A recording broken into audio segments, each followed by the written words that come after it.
अस्सलाम वालेकुम। आज हमारा जो लेक्चर होगा ये बेसिक लेक्चर होगा और हमने इस लेक्चर के अंदर फार्मूलाज के ऊपर डिस्कशन करनी है।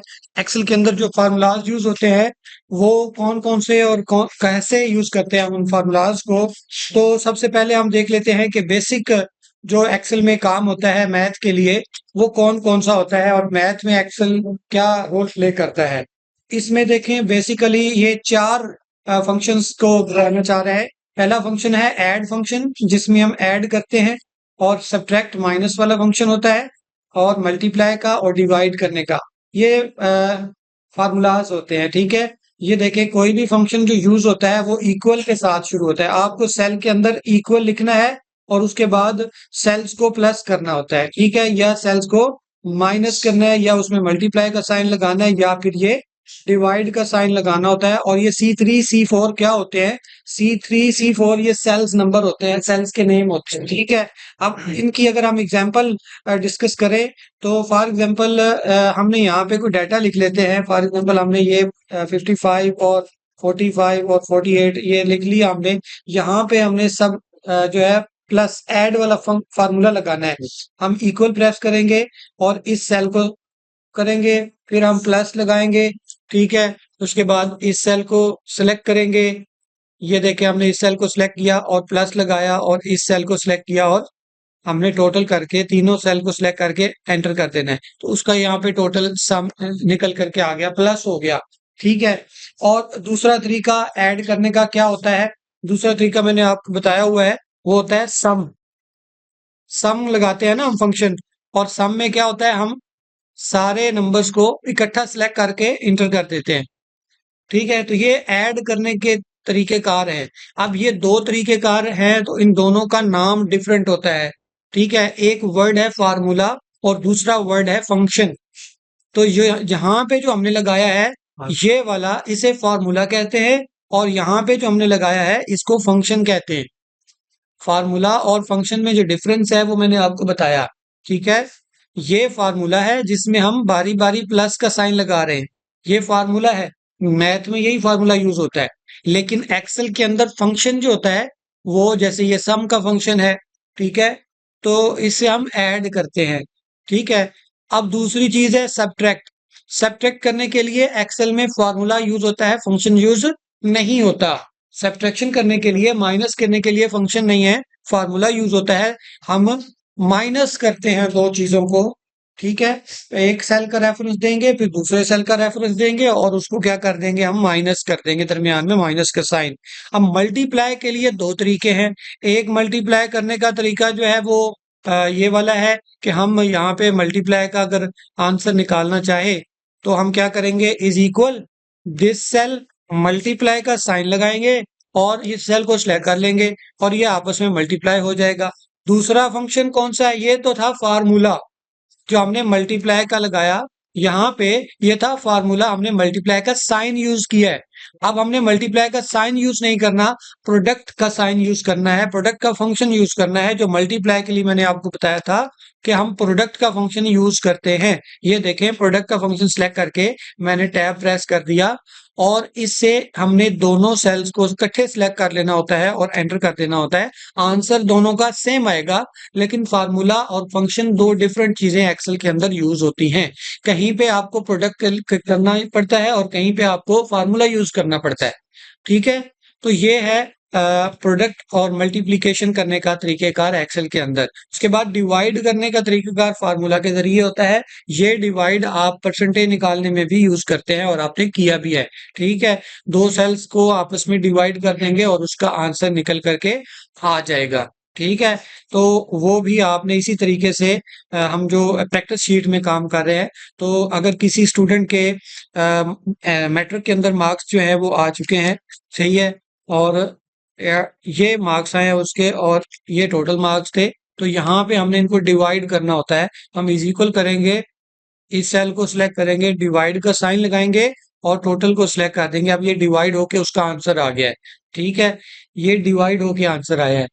अब इसको परसेंटेज में हमने कन्वर्ट कर दिया था। परसेंटेज में कन्वर्ट करने के लिए हम सिर्फ यहाँ से जाके परसेंटेज सेलेक्ट कर लेते हैं तो वो परसेंट में कन्वर्ट हो जाता था। ठीक है, दूसरा परसेंटेज निकालने का जो फार्मूला है, ये तो फंक्शन था। अब बल्कि ये भी फार्मूला ही है, डिवाइड का यूज किया है। तो एक और तरीका हम जो यूज करते हैं,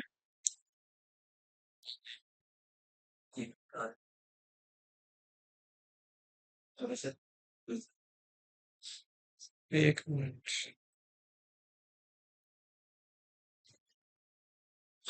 तो यहाँ पे हम परसेंटेज का दूसरा तरीका देख लेते हैं कि परसेंटेज कैसे निकाला जाता है। तो परसेंटेज निकालने के लिए हम यहाँ से जो ऑब्टेन्ड मार्क्स है उसको सिलेक्ट करते हैं। ऑब्टेन्ड मार्क्स को मल्टीप्लाई कर देते हैं 100 से, और उसको डिवाइड कर देते हैं हम टोटल मार्क्स से। ठीक है, तो एंटर प्रेस कर देते हैं, तब भी हमारे पास परसेंटेज निकल करके आती है। फिर हमें इसको कन्वर्ट करना होता है, डेसिमल कम करने होते हैं। ठीक है, यहाँ डेसिमल हम इसको कम कर देते हैं, लेकिन इसके साथ परसेंटेज का साइन नहीं लग रहा होता। ठीक है, तो बेहतर तरीका परसेंटेज निकालने का वो जो फर्स्ट हमने डिस्कस किया है वो वाला होता है। ठीक हो गया, तो इसे आगे चलते हैं हम। ये तो था डिवाइड, मल्टीप्लाई, ऐड, सब्ट्रैक्शन वगैरह। ठीक है, अब हम आगे चलते हैं कि आगे बेसिक में उसने क्या डिस्कस किया है। तो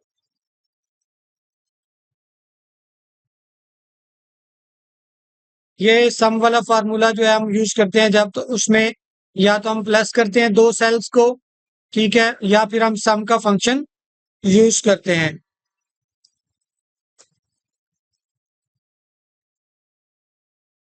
तो ये चार बेसिक जो फार्मूलाज होते हैं एक्सेल के अंदर जो यूज होते हैं, एडिशन, सब्ट्रैक्शन, मल्टीप्लिकेशन और डिवाइड का फंक्शन होता है। ठीक है, अब आगे हम चलते हैं एवरेज। एवरेज कैसे निकालते हैं और एवरेज क्या होता है? एवरेज जो है वो किसी भी रेंज में औसत निकालने के लिए होता है। ठीक है, कि कितना जो है वो सबको मिला के कितनी औसत वैल्यू बन रही है, एवरेज उसे हम कहते हैं। एवरेज में औसत वैल्यू निकाली जाती है। मैथ में उसका क्या जो है वो फार्मूला होता है, और एक्सेल में उसका फंक्शन क्या होता है, ये दो चीजें डिफरेंट हैं। ठीक है, अब हम प्रैक्टिस शीट में देखते हैं कि जो एवरेज होता है वो हम क्या कैसे यूज करते हैं, एवरेज होता क्या है। अब फॉर एग्जांपल यहाँ पे हम कुछ एंट्रीज कर लेते हैं पहले। ये हमने कुछ एंट्रीज कर ली है। अब हम क्या करेंगे, इन एंट्रीज का एवरेज निकालेंगे। एवरेज निकालने के दो तरीके होते हैं। एक मैथ में जो तरीका यूज होता है वो क्या होता है कि इन सब को प्लस करना होता है, इन सब को प्लस करना होता है। ठीक है, दिस प्लस दिस, ये देखिए सबको आपने पहले प्लस करना होता है एवरेज के लिए।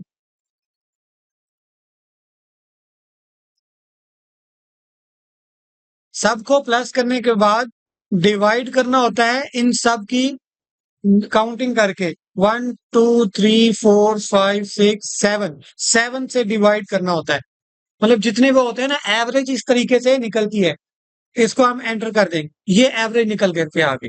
ठीक है, कि एवरेज जो है ये बन रही है, सही है। इसे हम एवरेज कहते हैं, जो मैथ की एवरेज होती है। ठीक है ना, लेकिन जो एक्सेल एवरेज निकालता है वो कुछ और होती है। वो एवरेज ये होती है कि इन सब रेंज में कितनी वैल्यू एवरेज में बन रही है। ठीक है, फॉर एग्जाम्पल यहाँ पे हम फंक्शन लगाते हैं, इज इक्वल एवरेज का फंक्शन लगा देते हैं। ये फंक्शन है एवरेज का। इस फंक्शन को सिलेक्ट करके टैब प्रेस कर देंगे और नंबर्स की रेंज सिलेक्ट करेंगे। सिर्फ सारे नंबर्स की रेंज सिलेक्ट कर लेंगे और एंटर कर देंगे। एवरेज निकल करके आ जाएगी कि एवरेज मार्क्स जो है वो 44.85714। अब दोनों में फर्क है। ठीक है ना, इसमें आंसर तो यही आना चाहिए था 44, क्योंकि हमने एवरेज निकाला है।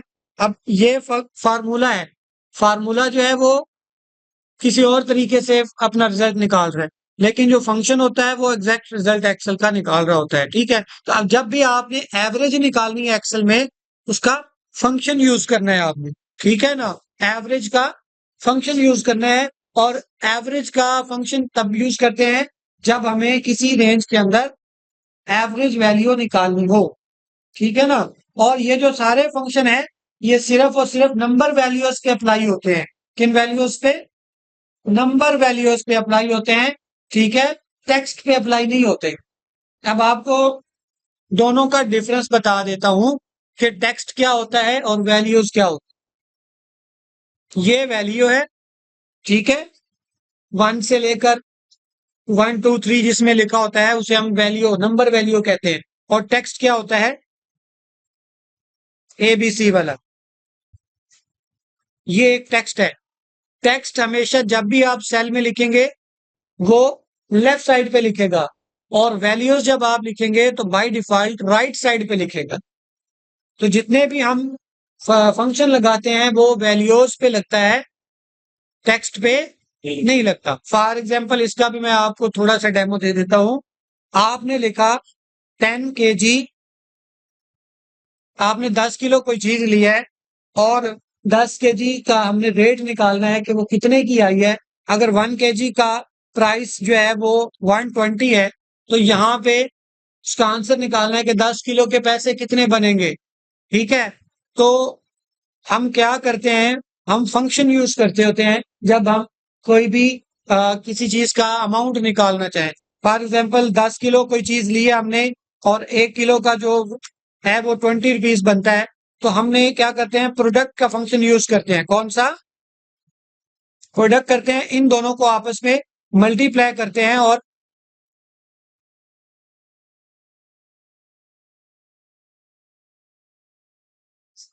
प्रोडक्ट का फंक्शन यूज करेंगे। इन दोनों को आप सिलेक्ट करके, ये देखें प्राइस निकल करके आ गई 120 रुपए की। अगर एक चीज थी तो 10 किलो 10 चीजें जो है वो 1200 की आएंगी। और इसका यहां पे आंसर नहीं आएगा जब हम प्रोडक्ट निकालेंगे।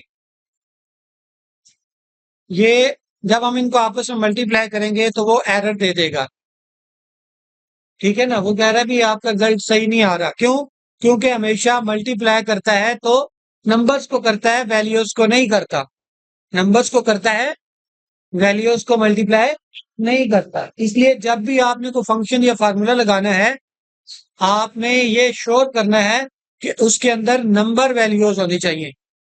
नंबर वैल्यूज को आपने सिलेक्ट करना है, बीच में कोई टेक्स्ट वैल्यू ना हो। उस टेक्स्ट वैल्यू की वजह से कोई ना कोई एरर आ सकता है, ठीक हो गया। तो ये फंक्शन का थोड़ा सा आपको मैंने साथ में बताया है। एवरेज का मैंने आपको बताया है कि एवरेज में हम क्या करते हैं, ये साथ में एग्जांपल दी गई है, ठीक है। कि इन फ्रूट्स की जो अमाउंट है वो ये बनती है, एवरेज अमाउंट कितनी निकलेगी, यहाँ पे एवरेज का फंक्शन यूज कर रहे हैं। सही है।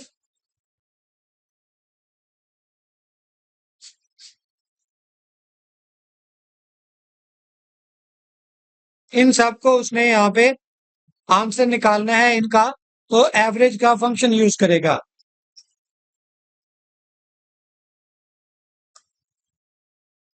रेंज सिलेक्ट करनी है, एंटर कर देना है, एवरेज निकल करके आ जाएगी। सही हो गया। इस तरह डिफरेंट चीजों की एवरेज निकलती है, मिनिमम और मैक्सिमम। नेक्स्ट फंक्शन है मिनिमम और मैक्सिमम। फंक्शन का नाम भी MIN और MAX, ठीक है। तो अब ये कैसे निकालते हैं?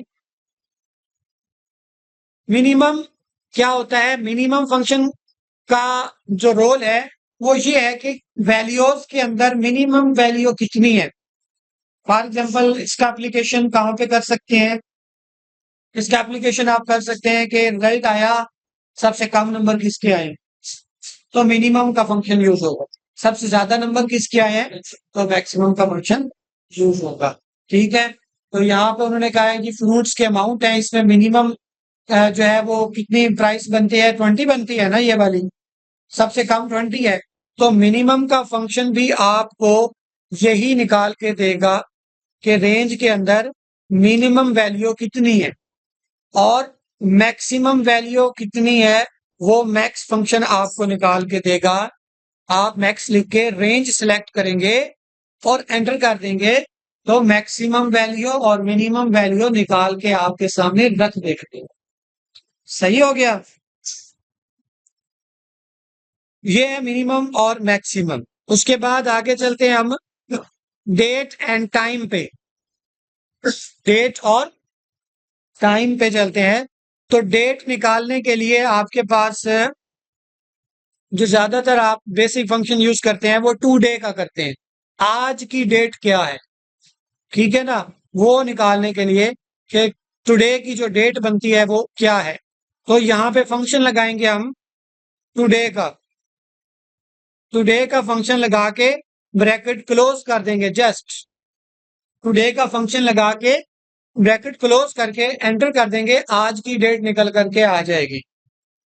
आज की डेट जो है वो निकल करके आ जाएगी। जो करंट डेट आपके पीसी पे होगी वही आपकी यहाँ पे शो हो जाएगी। इसी तरह टाइम भी जो है वो आप निकाल सकते हैं, ठीक है। अगर हमें टाइम निकालना है तो नाउ का फंक्शन है। कौन सा फंक्शन है? नाउ। करंट टाइम निकालने के लिए आप नाउ का फंक्शन यूज करेंगे और ब्रैकेट क्लोज कर देंगे। कोई सेल सेलेक्ट नहीं करना, just now bracket start bracket close enter. Current time निकल करके आ जाएगा। जो आपके पीसी पे करंट टाइम चल रहा होगा, यहाँ पे टाइम चल रहा होता है, वही टाइम यहाँ पर शो हो जाता है, ठीक है ना। तो इधर भी करेक्ट नहीं आएगा। जो आपके पीसी पे चल रहा होता है वही टाइम आता है करंट टाइम। वो 58 सेकंड थे ना, तो जब हमने लगाया 58 सेकंड था। अभी वो फिर ऑटोमेटिकली 34 हो गया ना। इसको दोबारा कर देंगे, 34 आ जाएगा, ठीक है ना। तो करंट टाइम के लिए नाउ का फंक्शन है, करंट डेट के लिए टुडे का फंक्शन। उसके अलावा मैंने आपको डेट निकालने का फंक्शन उसमें अटेंडेंस शीट में भी सिखाया है कि जब आप फर्स्ट डेट और लास्ट डेट निकालते हैं तो फर्स्ट डेट निकालने के लिए फंक्शन था डेट वैल्यू का, और लास्ट डेट के लिए फंक्शन था ईओ मंथ का।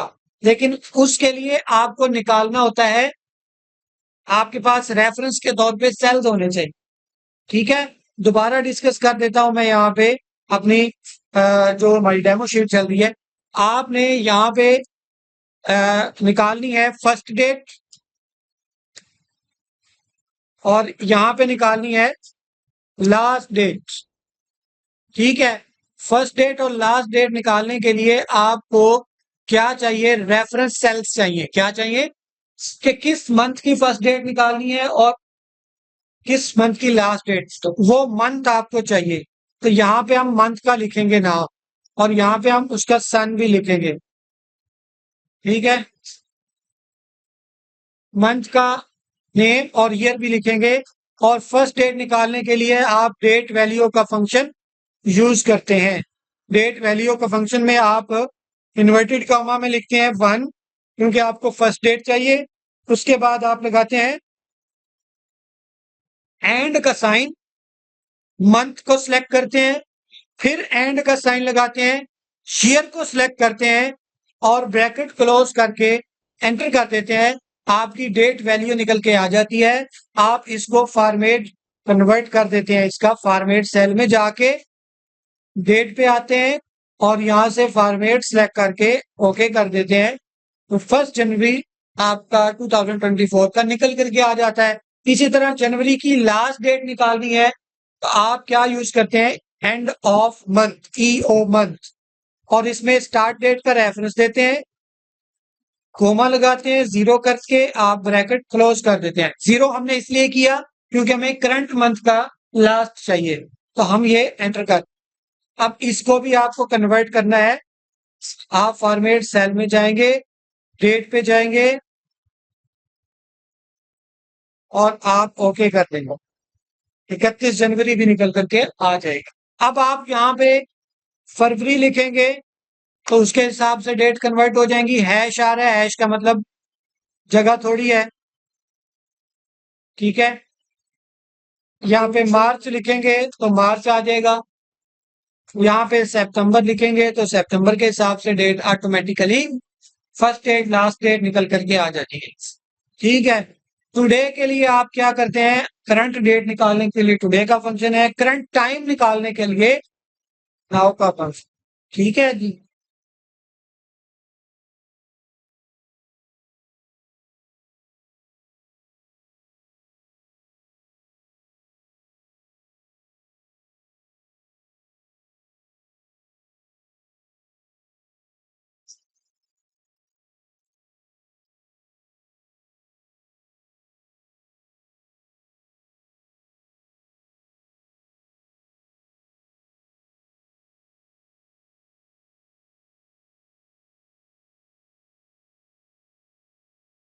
अच्छा, अब ये तो थे कुछ बेसिक फंक्शंस एंड फार्मूलाज जिसमें हमने सम जमा किया, ऐड किया, सब्ट्रैक्ट माइनस किया, मल्टीप्लाई किया, डिवाइड किया, percentage, average, minimum, maximum, today, now, date value, EO one, ये हमने निकाले। ये बेसिक फंक्शंस कुछ हैं।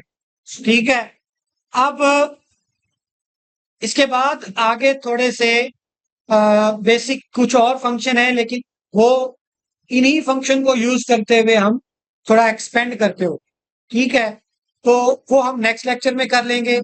अभी हमने जो काम किया है वो आपने प्रैक्टिस करनी है, चीजों को ऐड करना है, चीजों को माइनस भी करना है, मल्टीप्लाई भी करना है, डिवाइड भी करना है, एवरेज भी निकालना है, और आपने टुडे भी निकालना है, डेट वैल्यू भी निकालनी है, एंड ऑफ मंथ भी निकालना है। ये सारी आपने प्रैक्टिस करनी है अभी, ताकि आपको उसमें तो बाद में जब आप यूज करें आपको प्रॉब्लम ना हो।